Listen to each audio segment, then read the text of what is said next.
नमस्कार विद्यार्थी मित्रांनो, मी डॉक्टर किशोर बागडे. तुम्ही बघत आहात YouTube channel medical admission guidance. या यूट्यूब चॅनलमध्ये आपणा सर्वांचं स्वागत आहे.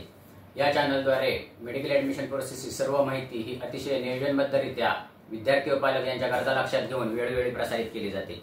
तरी अजून तुम्ही जर हा चॅनल सबस्क्राईब केला नसेल तर सबस्क्राईब करा, बेल आयकॉनवर क्लिक करा आणि आपल्या मित्रांना शेअर करा.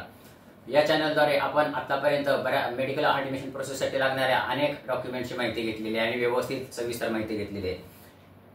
आजचा व्हिडिओचा आपला विषय आहे की मिळणारे बोनस मार्क. आता मित्रांनो, 5 मे रोजी आपली नीटची परीक्षा झालेली आहे. त्याच्यानंतर जे प्रायव्हेट कोचिंग क्लासेस आहेत त्यांचे आन्सर की आलेले आहे, टेंटेटिव्हली आन्सर की, आणि आता काही दिवसातच एनटीएची आन्सर की येणार आहे. तर एनटीएची आन्सर की आल्यानंतर प्रश्न आणि उत्तर ते डिक्लेअर करणार. मग ते आपल्याला ऑब्जेक्शन घेता येतो. म्हणजे एनटीए सुद्धा चुकू शकते. दरवर्षी थोडं असं होतच असतं. कुठला प्रश्न चुकतो, कुठला प्रश्न सिलेबसच्या बाहेर येतो, किंवा कुठल्या प्रश्नांचे उत्तर एकाऐवजी अनेक असतात. तर त्या केसमध्ये एनटीएचा रूल काय आहे, एनटीए कशी ऍक्शन घेते आणि बोनस मार्क कसे मिळतात ह्याबद्दल आपण बोलणार आहोत. तर ह्याच्यामध्ये नीटचे काही नियम ठरलेले आहेत, तर ते आपण बघूया. प्राथमिक आपल्याला माहिती आहे की आपल्या सेक्शन ए आणि सेक्शन बी असतो. सेक्शन ए मध्ये 35 प्रश्न असतात, ते पूर्ण कंपल्सरी असतात. आणि सेक्शन बी मध्ये 15 प्रश्न असतात आणि त्यातले 10 सोडवायचे असतात. साधारणपणे प्रत्येक प्रश्न दिल्यानंतर ए बी सी डी असे उत्तर दिलेले असतात. त्यातलं जर प्रश्न बरोबर आले तर तुम्हाला 4 मार्क मिळतात, चुकलं तर 1 मार्क कमी होतो, आणि जर तुम्ही सोडवलंच नाही तर 0 मार्क. हे साधारणपणे बेसिक नियम झाला. पण जर समजा प्रश्नांमध्ये काही चूक झाली, उत्तरांमध्ये काही चूक झाली, तर बोनस मार्क कसे मिळतात ह्याची सुरुवात करूया. सेक्शन ए साठी वेगळे नियम आहेत आणि सेक्शन बी साठी थोडे वेगळे नियम आहेत, ते समजून घेऊ. सेक्शन ए मध्ये रूल नंबर 1, पहिला प्रश्न, rule number 1, if more than 1 option is found to be correct. म्हणजे एका प्रश्नाचे जे 4 उत्तर दिलेले आहेत त्याच्यापैकी जर एकापेक्षा जास्त आन्सर जर बरोबर असतील तर एनटीए कसे मार्क देणार. If more than 1 option is found correct then plus mark to those student who have attempted the question. म्हणजे आता धरून चालू, ह्या प्रश्नामध्ये ए आणि सी दोन्ही उत्तर बरोबर आहेत, तर त्या स्टुडंटला त्यांना 4 मार्क मिळणार ज्यांनी ए तर बबल केलंय किंवा सी तर बबल केलंय. म्हणजे दोन्हीपैकी एक बबल केलंय तरच त्यांना 4 मार्क मिळणार. दोन्ही जर बबल केले तर 4 मार्क मिळणार नाहीत, किंवा बी बबल केले किंवा डी बबल केले तर 4 मार्क मिळणार नाहीत. म्हणजे +4 marks to those students who have marked any one of the correct option. आलं लक्षात? Rule number 1. रूल नंबर 2 बघू आता.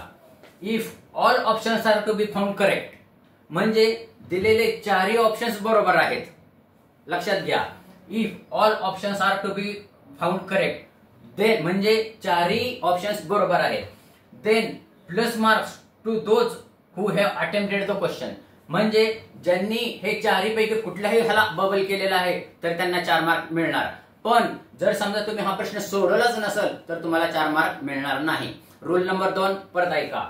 If all options are to be found correct, म्हणजे 4ही ऑप्शन्स बरोबर आहेत, then +4 marks to those student who have attempted the question.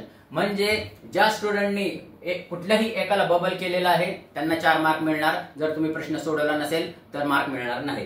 Rule number 3, if none of option is correct, म्हणजे 4ही options मध्ये उत्तर नाहीये.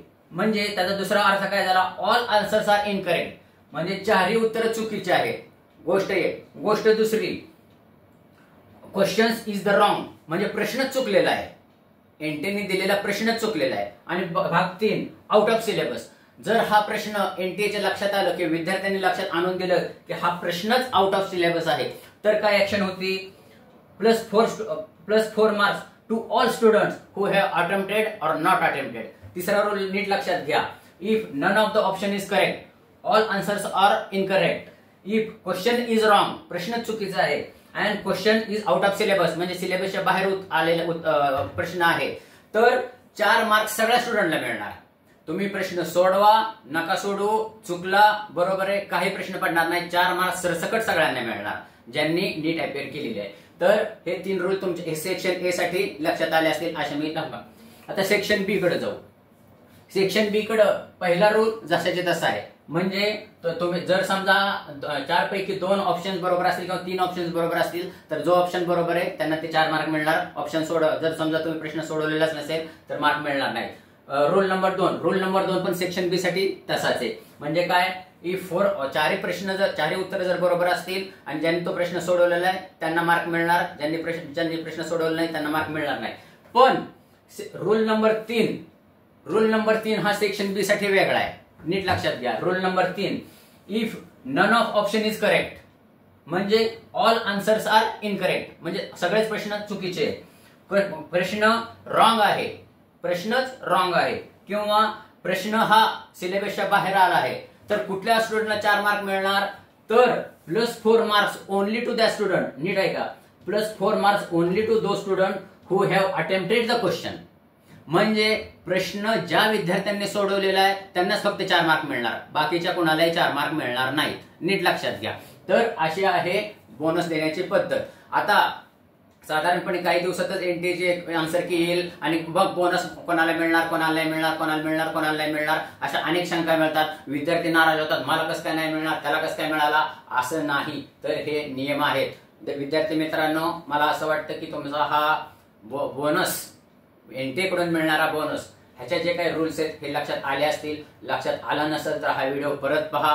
हा खूप माहितीपूर्ण व्हिडिओ आहे. तुम्ही तुमच्या मित्रांना शेअर करा, बेल आयकॉनवर क्लिक करा आणि माझा या चॅनल सबस्क्राईब करा. कारण हा चॅनल मेडिकल ऍडमिशन संपेपर्यंत तुमच्या पाठीशी अक्षरशः व्यवस्थितपणे उभा राहणार आहे. एवढं बोलून आजचा व्हिडिओ थांबवतो. जय हिंद, जय महाराष्ट्र.